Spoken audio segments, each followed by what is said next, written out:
Assalamualaikum warahmatullahi wabarakatuh. Sobat RH sekalian, jumpa lagi kita di channel yang keren ini, keren cadas. Ya sobat RH sekalian, ini ada analisis yang menarik ya, bersama fakta yang saya peroleh juga. Soal ada partai yang mulai merapat ke Anies, sudah kirim utusan. Itu kabarnya ya. Dan menarik karena partai itu mulai tertarik untuk merapat ke Anies untuk menjajaki koalisi ya. Dan apakah itu adalah Golkar, kita lihat. Dan ini dikatakan sebagai efek dari statement dari Bu Mega. Jadi statement dari Mega adalah dia mempertanyakan partai-partai lain yang mengkaderkan atau mencalonkan kader partai lainnya. Yang katanya kayak nggak ada kader sendiri aja.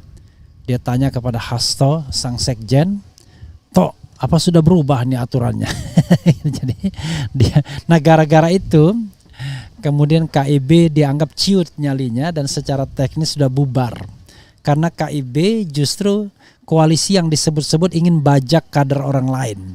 Dalam hal ini jagoannya Ganjar Pranowo. Jadi berdasarkan apa yang dikatakan Bu Mega, Jokowi juga kecut. Kalau istana ingin berkonspirasi memunculkan Ganjar Pranowo, maka Mega sudah menghadang, jangan coba-coba calonkan kader kami. Kira-kira begitu. Nah, makanya kemudian sekarang hari ini muncul survei SMRC yang mengatakan bahwa jika ya mau naik suaranya, maka baik Golkar maupun PDIP harus calonkan Ganjar. Jadi I don't know exactly ya, apakah itu ada koinsidensinya atau tidak. Jadi ada 3 hal ya. Pidato Mega, KIB technically bubar, tapi ada pihak yang ingin mempertahankan peluang Ganjar, baik itu di KIB maupun PDIP. Tetapi yang paling baik adalah PDIP dan KIB bersatu atau minimal Golkar bersatu. Ya sobat sekalian, nanti kita bahas satu-satu ya. Tentu namanya analisis kan bisa benar bisa tidak. Soalnya lembaga survei itu tidak pernah mengatakan sumber keuangannya dari mana.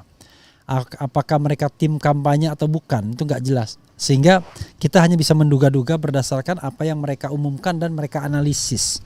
Oh ini arahnya ke sana, itu bisa kita lihat ya dari apa yang mereka sampaikan ke publik. Oke, sobat era sekalian, coba kita bacakan ini ya. Gara-gara pidato Megawati, Golkar disebut merapat ke kubu Anies, Rocky Gerung akarnya beringin semua.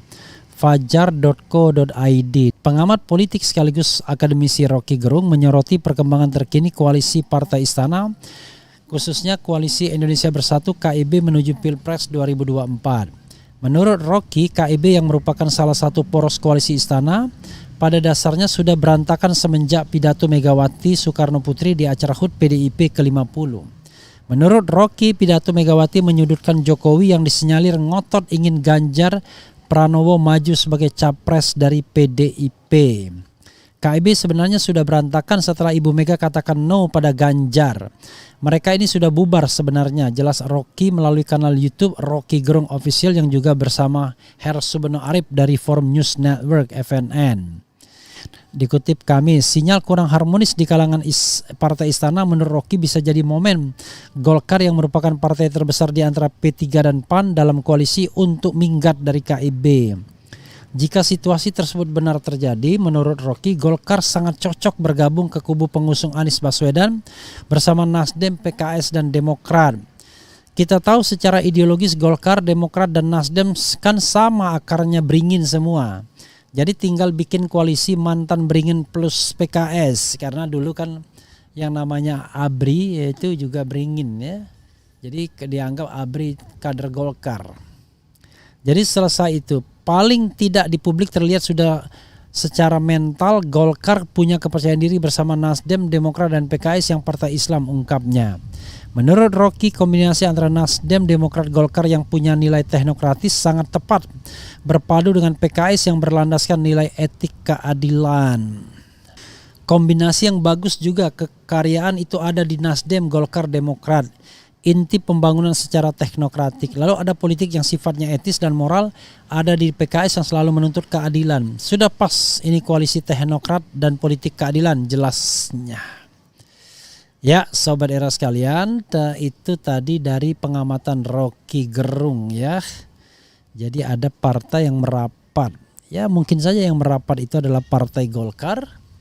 Karena Golkar tentu butuh bermanuver untuk mencalonkan dirinya sendiri, ya barangkali ada soal kepercayaan diri Erlangga. Dan belum tentu juga mau PAN dan P3 kalau seandainya yang maju itu adalah Erlangga Hartarto yang elektabilitasnya tidak lebih tinggi bahkan dari AHY.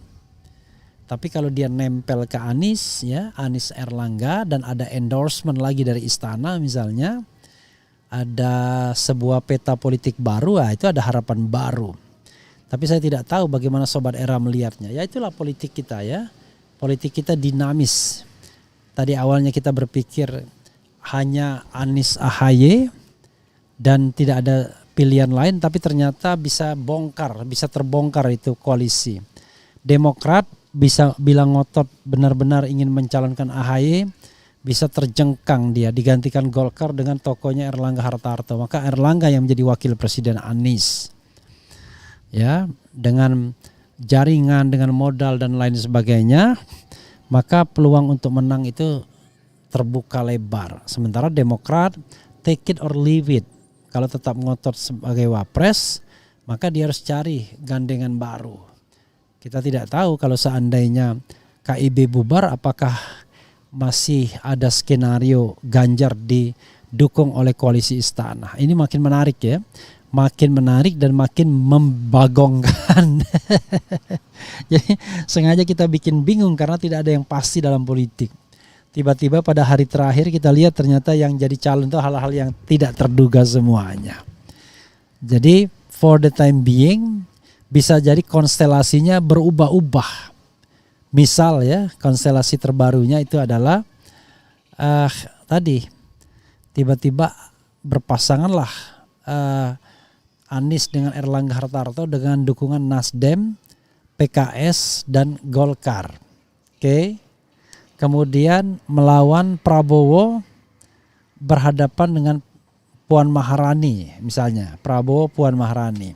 Maka partai sisa Demokrat, PKB, kemudian PAN dan P3 itu bisa maju sendiri dan cukup, atau mereka bergabung di antara dua koalisi ini. Walaupun orang mengatakan yang namanya Prabowo Puan agak susah terrealisasi. Bagaimana dengan Prabowo AHY?